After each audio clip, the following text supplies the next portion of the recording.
আসসালামু আলাইকুম গাইস। আশা করি সবাই ভালো আছো। তো welcome back to my YouTube channel.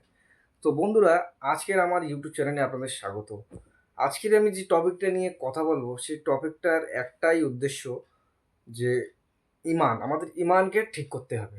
আর কিছু কিছু ভিডিও আমি আপনাদেরকে দেখাবো, যেই ভিডিওতে মানে মুসলিমরা হাদ পার করে দেয়।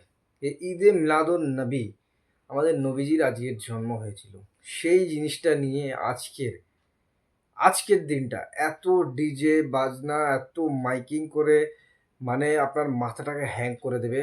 আর যারা মসজিদের চৌকাঠে পাও দেয় না, হ্যাঁ, সত্যি বলছি, হয়তো এই ভিডিওটা দেখে অনেক জনার রাগও ধরতে পারে, অনেকজনা গালাগালি কমেন্ট বক্সে দিতেও পারে। তো সেই জন্য বলছি যে আগে ইসলাম ধর্মকে আগে সঠিকভাবে জানুন। আমাদের নবী করিম সাল্লাল্লাহু আলাইহি আসাল্লাম তিনি সব কথা বলে দিয়েছেন। এক একটা জিনিস, এক একটা মানে শিরক থেকে দূরে থাকা নিয়ে এক একটা পাঠ আমাদের নবী করিম সাল্লাল্লাহু আলাইহি আসাল্লাম পাঠ পাঠ করে বুঝিয়ে দিয়ে গেছে। কিন্তু কোনো জায়গায় উল্লেখ করা হয়নি তার এই জন্মদিন পালন করা নিয়ে। হ্যাঁ, এই জন্মদিনে আপনি অনেক কিছু করতে পারেন। রোজা রাখুন, আপনি কোরআন তেলাওয়াত করুন, আপনি হাদিস পড়ুন, নামাজ পড়ুন।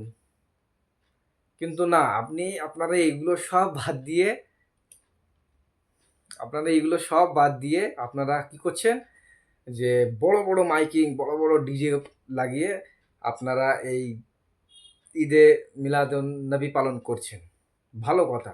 আমার কথায় কেউ রাগ করবেন না বন্ধুরা।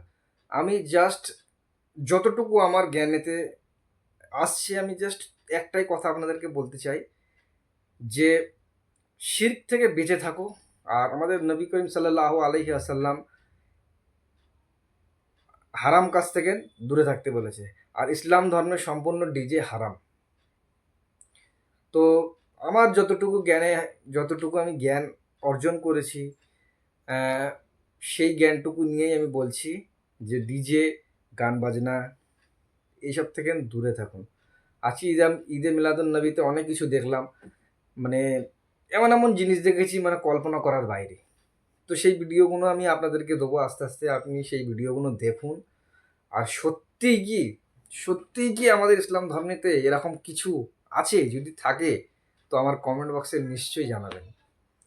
তো বন্ধুরা, আরেকটা কথা আমি বলতে চাই, প্রত্যেক আমার ভিউয়ার্সদেরকে, প্রত্যেক আমার সাবস্ক্রাইবার যারা ইনস্টাতে, সবাইকে বলতে চাই যে একটা একটা আমার মহান রব্বুল আলামিন একটাই কথা, শিরক থেকে বেঁচে থাকো। আল্লাহর সঙ্গে কারোর তুলনা করা যাবে না। সেই মহান রব্বুল আলামিন, আশা করি আমার বন্ধুরা, আমার ভিউয়ার্সরা আমার এই ভিডিওটা করার উদ্দেশ্য যেটা সেটা বুঝতে পেরেছো। আর যদি না বুঝতে পারো, আর যদি কিছু খারাপ বলে থাকি, তো তার জন্য আমাকে ভেরি ভেরি সরি। তো আসসালামু আলাইকুম।